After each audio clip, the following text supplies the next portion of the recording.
selamat datang di video presentasi Idea Fest 2020. Sebelum memulai presentasi, tanpa mengurangi rasa hormat, saya ucapkan terima kasih kepada dosen-dosen yang terhormat, tim teaching yang terhormat, serta teman-teman marketing communication 2020.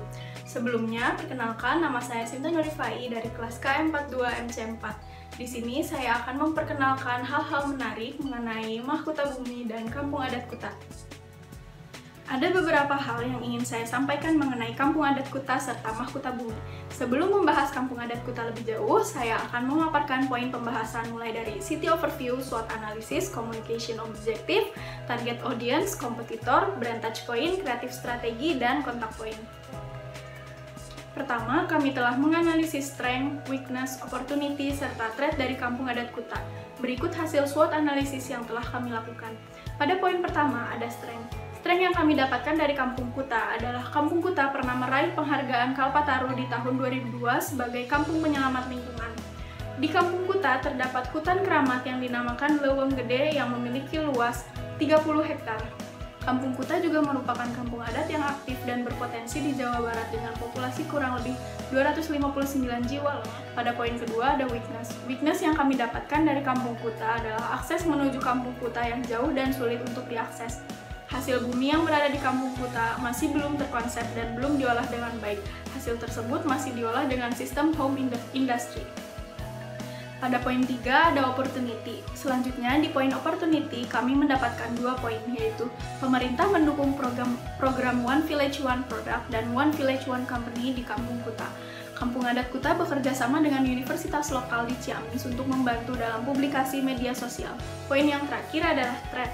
Di sini kami mendapatkan kampung adat yang menjadi ancaman bagi Kampung Kuta adalah kampung adat yang berada di wilayah Jawa Barat seperti Kampung Naga, Kampung Pulo, Kampung Adat Cipta Gelar, dan lain-lain. Kampung Kuta yang masih belum menjadi top of mind pariwisata di Jawa Barat. Selanjutnya ada old positioning. Old positioning dari Kampung Kuta adalah 1001 Pamali. Karena banyak orang yang mengenal Kampung Kuta sebagai Kampung 1001 Pamali, sehingga masyarakat lebih mengingat sisi mistis Kampung Kuta. Padahal tujuan pantangan tersebut untuk menjaga keaslian dan keasrian Kampung Kuta. Adapun unique selling point yang dimiliki Kampung Kuta yaitu Leuweung Gede. Karena Leuweung Gede boleh dikunjungi oleh wisatawan dan penduduk meskipun terdapat beberapa aturan yang harus dipatuhi. Melalui unique selling point dan hasil analisis SWOT, maka terbentuklah positioning baru untuk Kampung Kuta, yaitu Kampung Adat Penyelamat Hutan. Berdasarkan observasi yang telah dilakukan, kami menemukan hutan yang asri dan terjaga kondisi serta keasriannya dan juga meraih penghargaan Kalpataru di tahun 2002 yang bernama Leuweung Gede.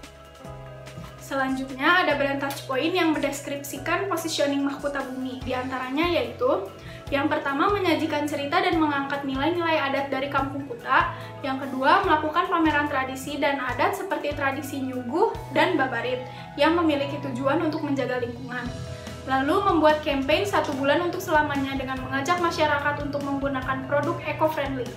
Dan yang terakhir, membuat campaign video mengenai gerakan menjaga hutan di media sosial sesuai dengan nilai adat Kampung Kuta.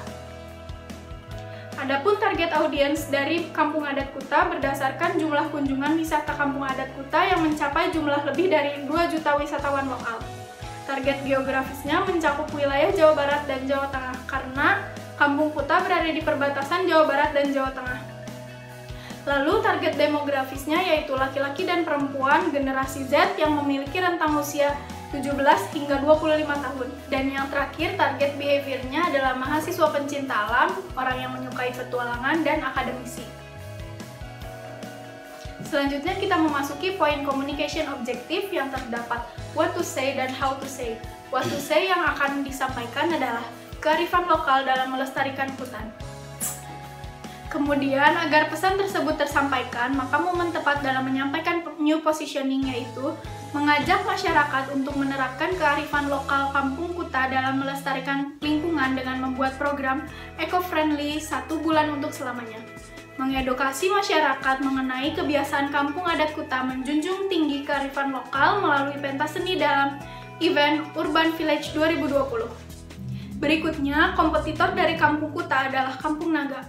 Karena dilihat dari sektor hutan, yaitu jauh dari kata modern, sebagian besar masyarakat Kampung Naga bekerja sebagai petani dan berkebun, menjaga lingkungan sekitar mereka, terutama hutan. Masyarakat masih sangat tradisional, dan adanya hutan keramat. Konsep mahkota pada logo Mahkota Bumi merupakan asal-usul geografis Kuta yang dikelilingi oleh tebing. Bentuk daun pada ujung mahkota memiliki makna mengangkat potensi alam Kuta, yaitu leuweung gede. Bentuk dua tangan yang sedang mengangkat daun diartikan sebagai manusia memiliki kewajiban untuk menuruti nilai-nilai alam yang berlaku. Garis di bawah mahkota yang bermaksud penyangga alam dan diartikan sebagai manusia membutuhkan alam. Konsep warna pada logo Mahkota Bumi. Yang pertama, warna kuning. Warna kuning memiliki makna kehangatan yang menyenangkan. Yang kedua, warna toska yang memiliki arti penyelamat. Konsep dari maskot Mahkota Bumi yang berbentuk menyerupai bumi karena nilai yang kami angkat dari Kampung Kuta difokuskan untuk menyelamatkan bumi. Peta yang berada di bagian badan maskot melambangkan peta dari Jawa Barat dominan menunjukkan bagian Ciamis. Peta yang berada di bagian badan maskot melambangkan peta dari Jawa Barat dominan menunjukkan bagian Ciamis. Peta diletakkan di bagian kanan karena sisi kanan selalu dilambangkan sebagai kebaikan. Mahkota yang kami gunakan pada maskot, kami menggunakan logo dari Mahkota Bumi. Warna navy pada maskot memiliki arti menarik perhatian dan membangun suasana. Dan warna toska di peta Kuta berarti menyembuhkan dan mengendalikan emosi. Aksara yang berada di bagian belakang maskot memiliki arti kita Kuta. Di sini kita menampilkan ciri khas Kuta yang menjadi pelindung alam. Selanjutnya saya akan menjelaskan storyboard City Overview. Pada scene 1 berisikan opening animasi logo dari Mahkota Bumi, scene 2 menampilkan keindahan leuweung gede, scene 3 menampilkan aktivitas pengambilan aren, scene 4 menunjukkan proses pengolahan aren, scene 5 merupakan spot foto khas Kuta, yang ke-6 menampilkan kebun kopi, yang ke-7 aktivitas warga, yang ke-8 rumah panggung, scene 9 menampilkan balai desa, dan yang ke-10 menampilkan penghargaan Kalpataru, dan yang terakhir merupakan penutup berupa logo Mahkota Bumi. Adapun storyboard jingle dari Mahkota Bumi pada verse 1 merupakan bagian pembuka yang bertujuan untuk memberitahu mengenai rahasia kekayaan terpendam dari Kampung Kuta. Di verse 2 menggambarkan suasana kampung adat Kuta yang memberikan ketenangan karena alamnya yang masih terjaga. Pada pre-chorus menjelaskan mengenai 3 kekayaan alam yang dimiliki kampung adat Kuta, dan yang terakhir chorus. Pada bagian ini untuk mengajak pendengar untuk mengunjungi kampung adat Kuta dan menunjukkan letak kampung Kuta. Dan yang terakhir dari kreatif strategi ada storyboard brand activation. Pada scene 1 menggambarkan tempat awal Kampung Kuta, scene 2 kami mempersilahkan audiens untuk mengambil welcome drink. Yang ketiga, kami akan memandu audiens untuk memasuki art installation terlebih dahulu di hall pertama. Pada scene 4 selanjutnya beranjak pada booth games yang berisikan permainan-permainan tradisional.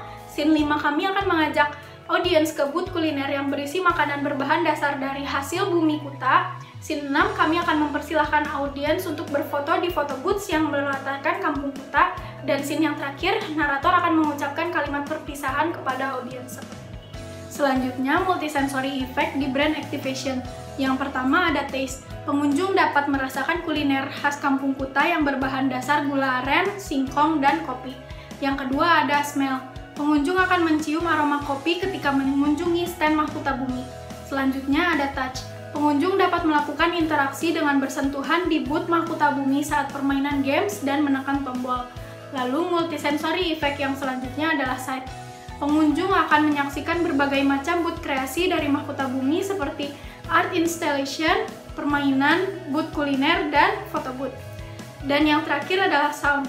Pengunjung akan mendengar suara khas kampung seperti suara jangkrik dan suara burung.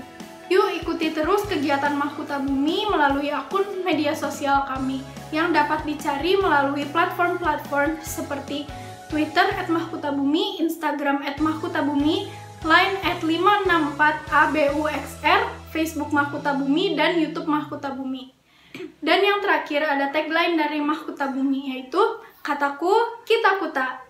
Demikian materi presentasi dari Mahkota Bumi. Saya Sinta Nurifai mengucapkan terima kasih dan mohon maaf bila ada salah kata dan perilaku. Hatur nuhun.